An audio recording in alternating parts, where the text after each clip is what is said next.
Hi, I'm Alan Ning. I was Zorianna Kit, and today we review the horror comedy Too Late. So, this is we just reviewed Werewolves Within. This one feels the same to me, where it's a horror comedy that is neither horror. The comedy, I would say, is a little bit better in this one, but I really, it's just. What is this movie? That's ultimately what I'm walking away with. What am I supposed to get from this movie? What did you think of Too Late? Okay, so I enjoyed Werewolves Within. I did. Mm-hmm. And I enjoyed this movie too. Although I actually think I enjoyed the other one more. However, the complaint that you had for Werewolves Within is my complaint for this movie, which is why I thought a lot of you and of that movie when I was watching this, which is what you were saying about Werewolves Within was that there wasn't that one big comedic scene that like really made you laugh, or that one horror scene that really scared you, like just like something that the movie can hang on, some type of set piece or centerpiece. And this was the issue with this movie here. There wasn't, the premise is set in LA stand-up comedy circuit.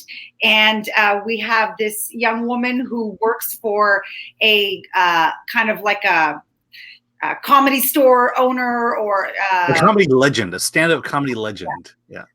Who is secretly a vampire who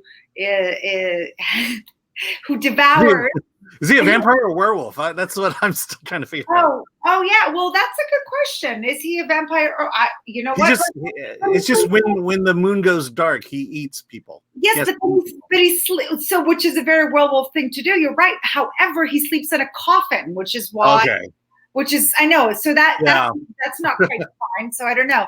And he feasts on comics, and his assistant, who has her own side gig of stand-up comedy at a coffee shop, she's responsible for booking guests on his show while also finding him food. Booking guests and his meal. Yeah. Exactly. So that premise in itself is really amusing, and you can take a look at this film and look at it as some type of a metaphor of being a woman in this business, in the comedy business, which is, she's surrounded by quote unquote monsters or assholes, men who are trying to rape her or things like that. And so, or how unfair that this out of towner that she starts dating all of a sudden vaults above her and is made the co-lead on this new show. And so the commentary on being a woman in this business in the form of horror is apt. It's apt. But when we were discussing the other film, there wasn't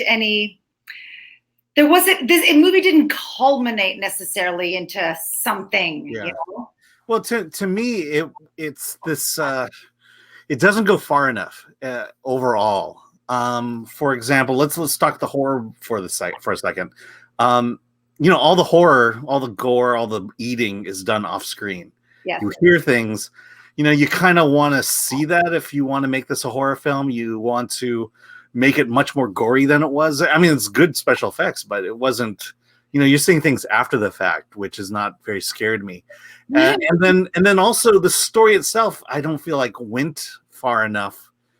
She is the one who procures the next meal, proves, basically she hires comedians who are fairly misogynistic, and therefore deserves to be eaten. And I just didn't feel like it went far enough there. And so the character arcs just did not arc high enough to be interesting or to be taken seriously. Yes, it could have gone all out, but at the same time, this movie truly is like a micro indie. The fact that for them, they clearly the budget wasn't there to show this gore, so therefore you show the after effects of the off-camera grunting and eating and the sound, and then you see Bob DeVore, the legendary comic, all of a sudden in prosthetics with like, you know, a fat face and a bloated stomach because he just ate a comic. So that didn't really bother me. That was one way of getting around that aspect. And it does take the edge off of, you know, it is a comedy. So kind of even seeing that, it's kind of like how like Little Shop of Horrors didn't necessarily take itself that seriously in those kind of cheesy moments where like, yes, like we see it's a puppet or it's all on strings, and the budget for that was so low that this kind of has that sort of feel to it. And I think stand-up comics would actually really respond to something like this. I mean, everyone looked like they had a blast working on this. Yeah. Okay. So stand-up wise, movies like this that deal in the world of stand-up comedy, they generally have bad stand-up comedy, stand-up jokes, stand-up. This one actually is not that bad. It felt like a real, I would say, low-grade comedy club versus, you know, the Improv or the Comedy Store or something like that. But so I felt like they got that, but you know, okay. So it's not a horror because there weren't horror moments. There was no point in which I was scared. I don't think it really took seriously this idea that he's eating comics. So a comic shows up one day, gets eaten, is now missing forever. It doesn't play it far enough, and that's, you know, this is like bad improv, you know, where something horrible happened on stage and you don't care about it, or the actors on stage don't really react in any real way. And I felt that was going on here, and I think that's why. You know, I didn't feel like the filmmakers took the movie seriously, and therefore I shouldn't take the movie that seriously. Well, you know, maybe it's wrong to label it as horror, and it's more one should label it as satire because of the metaphor aspect that the horror aspects presented itself in the film. Yeah, and you're right. Okay, let's say it was satire. Then my problem then is with the main character, Violet, played by Alyssa Limperis. I felt like, you know, again, her character just didn't arc far enough to be emotionally invested in it. It just felt like she was kind of going through the motions of a story. Well, luckily, Alan, the movie's only 80 minutes long. So really, like, you know, there's no point in complaining about this film. Yeah, it did go by fast, so I will give it that. You know, you just watch it. You know, the vampire / werewolf / whatever, the human flesh-eating, coffin-dwelling stand-up legend.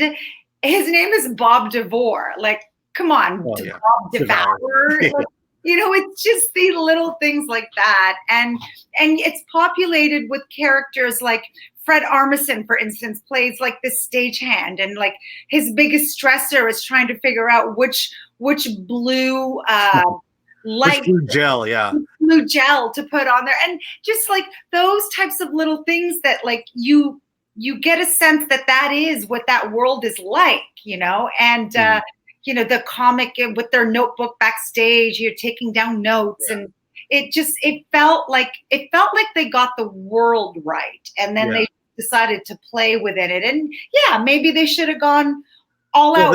Then I would refer everyone to see Opening Act. I mean, that's a much better world of stand up, and you know, and we both love that one. Yep.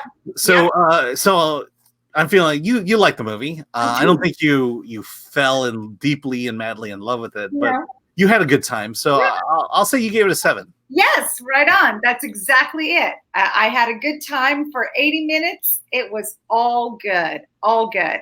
But I think that you really did not like it as much as I did, and I would venture to say that you gave it a 5.